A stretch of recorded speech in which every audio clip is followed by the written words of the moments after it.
evidence to warrant serious investigations of the Clinton Foundation, and there is evidence that, in addition to this, that the Clinton Foundation investigations that may have been taking place during the Obama administration were suppressed by the Justice Department. Wow. Judicial Watch President Tom Fitton sounding off the alarm on the Clinton Foundation as House Republicans examine new allegations of pay-to-play while Hillary Clinton was Secretary of State. Here with more of his testimony is Tom Fitton. Tom, what's new about this? Well, what's new is that Congress is actually doing a hearing on the Clinton Foundation. Many of these allegations came up as a result of Judicial Watch's Freedom of Information Act litigation that exposed the secret email system, showing that you had these pay-to-play activities taking place in August of 2016. And then yesterday's hearing saw new witnesses come forward who have pursued a separate investigation. They've talked to insiders at the Clinton Foundation who have raised concerns about the way it was run. And also that the Justice Department at least has asked for the information that they've gathered. I don't know if that means much in the end. I mean, you kind of see what's happening here. You had the Justice Department ambushing General Flynn while, as has been highlighted repeatedly, the same Justice Department was making sure the FBI wasn't investigating the Clinton Foundation in any serious way. Number one, when she lost power and when she lost the election, man, did the Clinton Foundation pay the price. They earned $62.9 million in 2016. They raised it, I should say. In 2017, that went down to 26.6. That's a 58% decrease. Well, it's logical, some would say, because she lost power and she lost leverage. So what do you say to people who just say, well, she's out of power, you know, they just lost a little bit of momentum? Well, she, isn't out of power in the sense she's still a political figure, but I'd be interested to know where the drop in donations came off. Was it the foreign governments who were supplying money to the Clinton Foundation during her tenure at the State Department? Did they stop giving because they didn't see an interest in doing so anymore? It's just as a further indication the Clinton Foundation was an influence factory and a platform for the Clinton brand to allow her to run for president. And the public corruption angle there is you had foreign money like the Russians trying to get a good result on the Uranium One decision, and other foundation donors with sketchy past, both foreign and domestic, right, using the foundation to get favors from the Clinton State Department. The State Department ought to be looking at what went on. The Justice Department ought to be looking at what went on, and obviously DOJ and FBI. And it's frankly shameful that Judicial Watch has had to carry the load on our shoulders. No, it's been all you. And it started really the Clinton Cash book with Peter Schweitzer and Steve That's Bannon. right. And then you guys have built and got into detail. But Jeff Sessions had no interest. We'll see if William Barr will, if he in fact gets okayed. Tom, always great talking to you. Thanks so much. Okayed. Tom, always great talking to you. Thanks so much. Chuck and I are not in a negotiation of, we're not going for the $5 billion for the wall. We simply are not.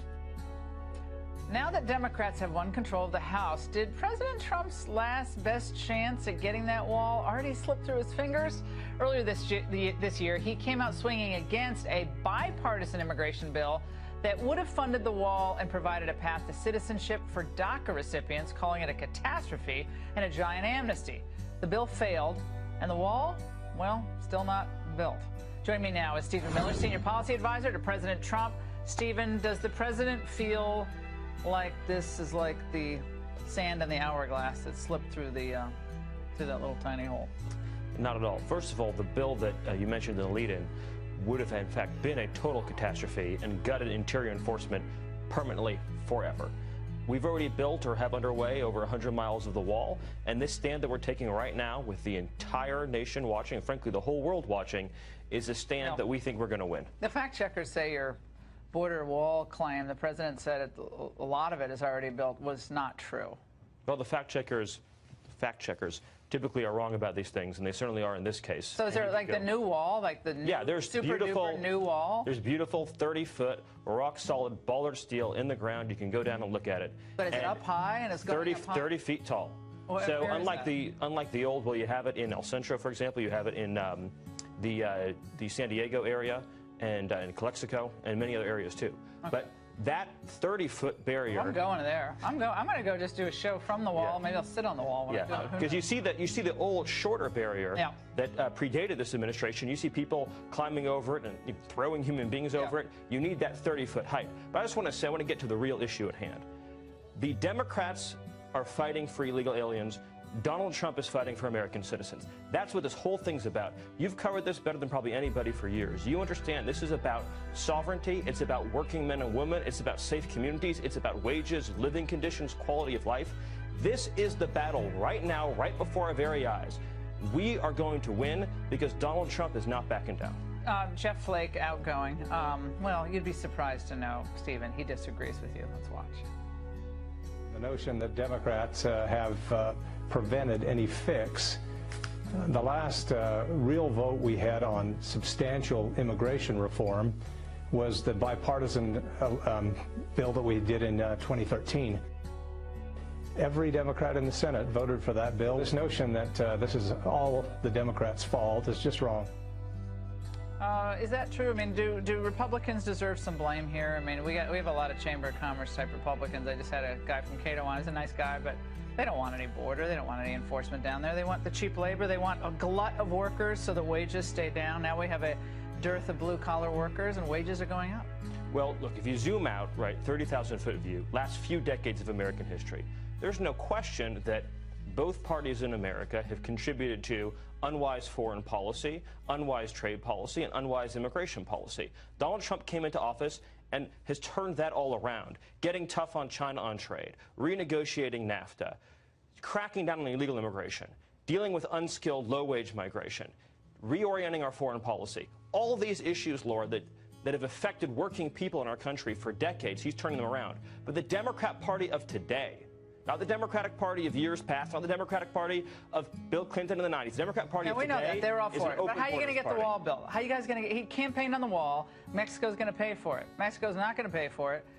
Unless you're going to tell me something tonight that I don't know. But, you know, just the savings from trade alone will fund it. But I'm actually glad you're bringing up the funding issue because just the cost of heroin in our country a year is $230 billion. Just the cost of public benefits for illegal immigrants every year is over $100 billion. We did it last night, $18 billion just for the health care a year for illegal immigrants. That's the pay for most of the wall right there. This is what Chuck Schumer said about the NAFTA payment. Let's watch. The president repeatedly promised that Mexico would pay for his unnecessary and ineffective border wall. Well, Mr. President, if you say Mexico is going to pay for the wall through NAFTA, which it certainly won't, then I guess we don't have to. So? First of all, Chuck Schumer was for the wall when he voted for the Secure Fence Act in 2006, and now that his Democrat Party has become the party of open borders and Donald Trump is president, he's against it. Secondly, if Chuck Schumer wants to pass legislation saying that we can spend all of our trade savings on border security, that'd be great. In the meantime, the savings from the trade deal will offset the cost of the wall, and more importantly than all of that, the wall is going to save American lives, it's going to save American jobs, and it's going to save in the long term hundreds of billions of dollars. Yeah, you need the asylum reform. You've written about this in the past. I've certainly written about it. Without that reform for people who cross the border with a child or someone who they say is a child, it's not a child, then they're still being released, are they not? They're still being released. You can't detain and house everybody because there are too many people. So they are effectively being released by the Trump administration now because we don't have reforms in place. How do we do that with the Democrat House? This is going to be one of the defining issues of the next 2 years heading into 2020. And the Democratic Party follows the path of open borders, then the Democratic Party is going to engage in self-immolation. Donald Trump is fighting for working people, and he's fighting to restore the borders around this country that are the essential ingredient for national sovereignty and national success in a way that nobody has who's held that office, not only in my lifetime, but frankly, in the history of this country. Do you feel like you can go out in public in restaurants in Washington? Do you? I have no concerns. You don't. So you eat, you're fine, you're not. Was that Broadway show going on outside your house yesterday? There was some. Do we have a video of it? Raymond said it was. Who was it looking like, Raymond? It was some kind. Well, it was like. Was it La Cage aux Folles or was it? I don't know. Who's paying these people? This was just. And you weren't even there. I mean, but See, but you don't have walls, do you, outside your house, really? I mean, there's no... Oh, no. Those are the tech people that have walls outside. Ironically, they'd have a better chance of getting jobs if we could implement some of our immigration reforms that we've been talking about. Very, very, very fun. Okay, what's going on with the Chief of Staff search? Everybody's saying it's a nightmare. I mean, I've heard this endlessly. It's a nightmare in the White House. The spirit is bad. Everyone's depressed. They said that a year ago. They said that almost 2 years ago. Number one, what is the spirit in the White House? The spirit is wonderful. Not only the wonderful spirit of this sacred Christmas season, but also the wonderful spirit of getting to work for a leader who is fighting for everyday, ordinary citizens, just regular families in every part of this country. You did your segment on opportunity zones earlier. African American, Hispanic American, people who don't have powerful lobbies, powerful special interests, who don't have representation in big international organizations or on boards of corporate companies and large multinational businesses. Just everyday people in this country now have a champion in the White House. And getting to work for a president who fights every day for just normal, everyday citizens is a privilege beyond words. And all the people I work with feel the same way. They're going to focus on the 7-year-old who, this horrific story, migrant girl who died from dehydration after being, brought into the country, or her parent brought her. She died. The left will focus on that as if that's Republicans' fault for our believing in a border. That they play the emotion game, and oftentimes we play the fact game. Facts are very antiseptic. Emotional stories sell the case. Immigration is an emotional issue, and it ought to be an emotional issue because it affects people's lives. And if you want to stop the horrors on the northward trek, the rape that occurs, the abuse that occurs, the physical assault, and the death that occurs, then for the love of God, fund the border wall. Stephen, Chris Christie, Chief of Staff, that's what we're hearing tonight. Could be him. Any comments? I'm not going to make any news on the Chief of Staff announcement, but whoever the president chooses is going to be somebody who shares his